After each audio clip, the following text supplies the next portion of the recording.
سورۃ الانعام کی آیت نمبر 145 145۔ سورۃ الانعام کا 18واں رکوع اور 8ویں پارے کا 5واں رکوع۔ اس رکوع کی پہلی آیت میں یہ بیان کیا جا رہا ہے کہ اے کافروں، تم جو اپنی مرضی سے چیزیں حرام کرتے ہو وہ چیزیں حرام نہیں ہیں، اور جو چیزیں اللہ نے حرام کی ہیں تم ان چیزوں کو کھاتے ہو۔ تمہیں عقل سے کام لینا چاہیے اور جو گندی چیزیں ہیں ان سے تم اجتناب کرو۔ قل، اے محبوب آپ فرمائیے، لا اجد فی ما اوحی الی محرما علی طاعم یطعمہ۔ اے محبوب آپ فرمائیے، میں نہیں پاتا اس میں جو میری طرف وحی ہوئی کسی کھانے والے پر کوئی کھانا حرام، الا مگر، یعنی مجھ پر جو وحی ہوئی ہے اس وحی کے مطابق کھانے والے پر صرف یہی چیزیں حرام ہیں، ان یکون میتتن، یہ کہ مردار ہو، او دم مسفوحا، یا رگوں کا بہتا خون، او لحم خنزیر، یا خنزیر کا گوشت، بد جانور کا گوشت، فإنہ رجس، کہ وہ نجاست ہے، گندگی ہے، او فسقن، یا وہ بے حکمی کا جانور، نافرمانی کا جانور، اوہل لغیر اللہ بہ، جس کے ذبح میں غیر اللہ کا نام پکارا گیا۔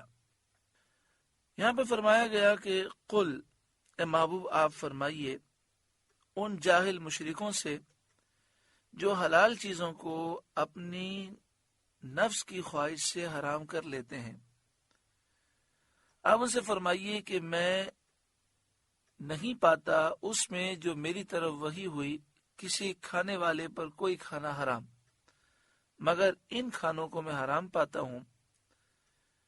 اس میں تنبیہ ہے کہ حرمت شریعت کی جہت سے ثابت ہوتی ہے، نفس کی خواہشات اور اپنی عقل سے کوئی چیز حرام نہیں ہوتی۔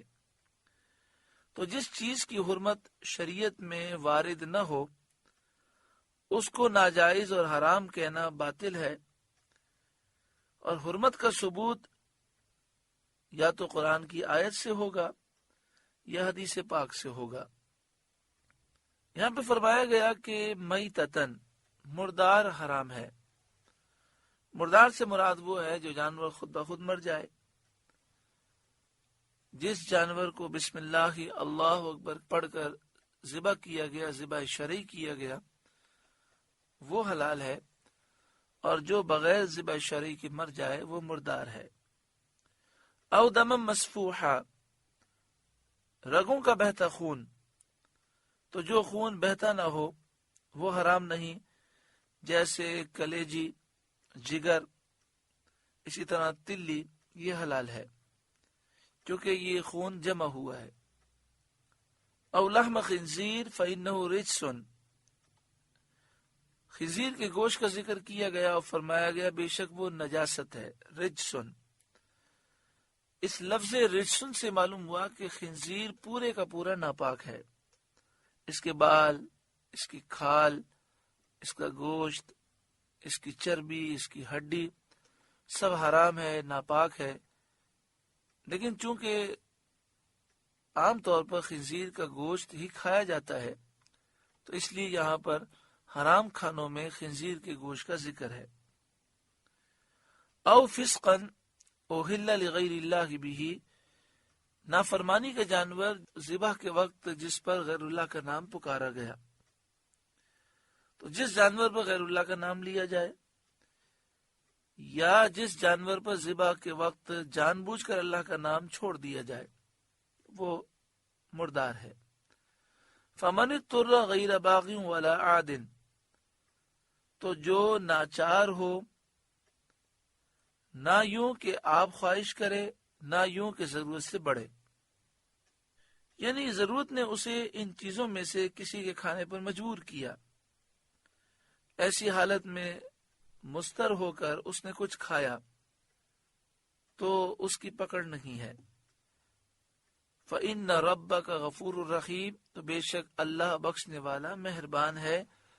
استرار یا مستر ہونے سے مراد یہ ہے کہ اتنا بھوکا ہو، کھانے کے لیے حرام کے علاوہ کوئی چیز نہ ہو، اور اگر نہیں کھائے گا تو وہ مر جائے گا، تو جان بچانے کے لیے 2-3 لقمے یا جتنے لقمے جان بچانے کے لیے ضروری ہوں وہ کھا سکتا ہے۔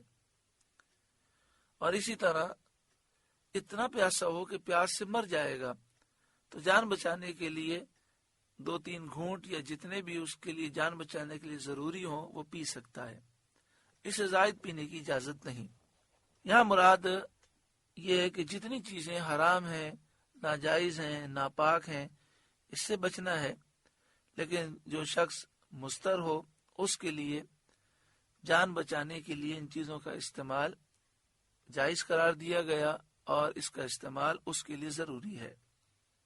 شرعی مسئلہ سمجھ لیں کہ اگر خنزیر سامنے ہو اور جان بچانے کے لیے وہ نہ کھائے اور اس حال میں مر جائے تو ہمارا احناف کا موقف یہ ہے کہ وہ گناہ گار ہوگا۔ اسی طرح پانی موجود نہیں اور شراب ہے، شراب پینا تو حرام ہے، لیکن جان بچانے کے لیے پیاس کی شدت کے باعث اگر شراب پی لے تو جان بچ جائے، لیکن پھر بھی نہ پیے اور پیاس سے مر جائے تو یہ گناہ ہے، کیونکہ ایسی حالت میں یہ حرام چیزیں اس کے لیے جائز ہو جاتی ہیں، مگر پھر وضاحت کی جاتی ہے اتنی جائز ہوتی ہیں جس سے جان بچ جائے۔ وَعَلَى الَّذِينَ هَادُوا حَرَّمْنَا كُلَّ ذِي ظُفُرٍ، اور یہودیوں پر ہم نے حرام کیا ہر ناخن والا جانور، یعنی وہ جانور جس میں کھر نہیں ہوتے، جس میں انگلی ہوتی ہے، چاہے وہ جانور چوپایا ہو یا پرندہ ہو۔ اس میں اونٹ بھی داخل ہے، شتر مرغ بھی داخل ہے، بطخ بھی داخل ہے۔ بعض مفسرین کا قول ہے کہ یہاں پر شتر مرغ، بطخ اور اونٹ خاص طور پر مراد ہے، اور بعض کا قول یہ ہے کہ یہودیوں پر شتر مرغ، بطخ اور اونٹ کے علاوہ بھی وہ تمام جانور و پرندے حرام تھے کہ جن میں کھر نہیں ہوتا، انگلی ہوتی ہے۔ وَمِنَ الْبَقَرِ وَالْغَنَمِ حَرَّمْنَا عَلَيْهِمْ شُحُومَهُمَا، اور گائے اور بکری کی چربی ان پر حرام کی۔ گائے اور بکری اس میں کھر ہوتے ہیں، وہ ان کے لیے حلال تھے، لیکن گائے اور بکری کی چربی حرام تھی۔ إِلَّا مَا حَمَلَتْ ظُهُورُهُمَا، مگر ان کی پیٹھ میں لگی ہو۔ آپ سے گزارش ہے کہ قرآن کے اس پیغام کو آگے پہنچا کر ثواب جاریہ حاصل کریں۔